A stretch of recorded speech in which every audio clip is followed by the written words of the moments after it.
విచ్చేసిన మీడియా ఫ్యామిలీకి నమస్కారం.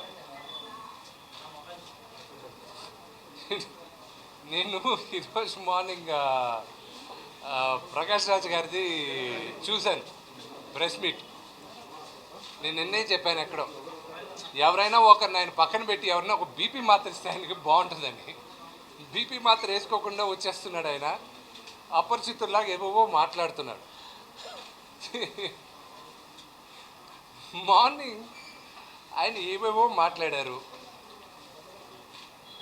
ఇది ఒక ఫ్యామిలీలో జరిగే ఎలక్షన్ని ప్రతి ఒక్కటి తీసుకొచ్చి మీడియా ముందు మాట్లాడుతూ ఎందుకు మాట్లాడుతున్నారో అర్థం కావట్లేదు.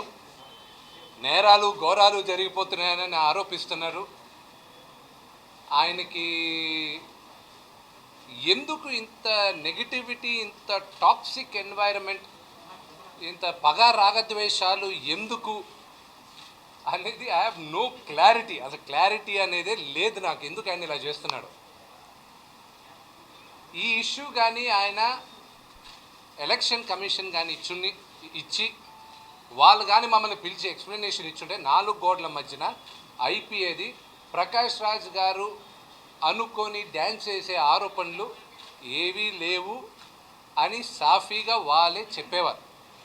ఆయన మీడియా ముందొచ్చి క్రాకడైల్ టీయర్స్, ముసలి కన్నీళ్ళు పెట్టి ఈ డ్రామాలు, ఇది గుడ్ యాక్టర్, రియల్ లైఫ్లో కూడా యాక్ట్ చేస్తాడని ఎంతోమంది చెప్పినా ఈరోజు మీ అందరికి కూడా అర్థమైంది.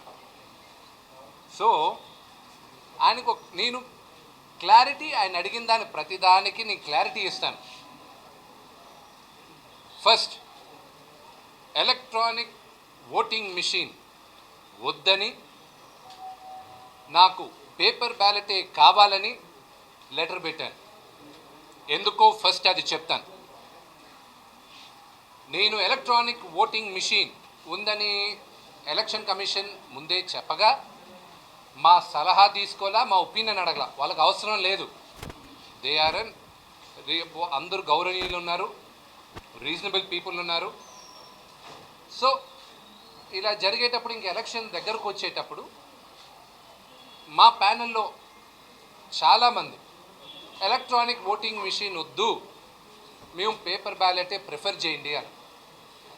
ఐఎమ్ ఏ టెక్కీ, నేను ఒక computer science and information technology engineer. నేను లేదు అడ్వాన్స్ అవుతున్నాం వెళ్దాం అంటే majority of my panel members వాళ్ళు వద్దు వద్దు బ్రదర్, వద్దు బాబు, వద్దు తమ్ముడు, వద్దు, ఇది కరెక్ట్ కాదు నాన్న, పేపర్ బ్యాలెట్కే వెళ్దాం అన్నారు. పోయినసారి ఎలక్షన్ కూడా పేపర్ బ్యాలెట్లోనే జరిగింది. సరే అని చెప్పి పేపర్ బ్యాలెట్కి ఒప్పుకున్నా. నేను లెటర్ పెట్టాను. ఇంకోటి కూడా అన్నారు, రేపు మనం గెలిచిన తర్వాత రేపు మళ్ళా ఆయన బీపీ మాత్రం వేసుకోకుండా మళ్ళీ అక్కడికి వచ్చి ఈవీఎంలు ట్యాంపర్ చేశాడు, విష్ణుకి సత్తా ఉంది, ఆ గవర్నమెంట్ వాళ్ళు హెల్ప్ చేశారు, ఈ గవర్నమెంట్ వాళ్ళు హెల్ప్ చేశారు, వీళ్ళు చేశారని ఆయన మళ్ళా పొనకం వచ్చి ఏదేదో మాట్లాడతాడు. ఆయన పేపర్ బ్యాలెట్ అయితే ఆయన 200 సార్లైనా లెక్క వేసుకోవచ్చు.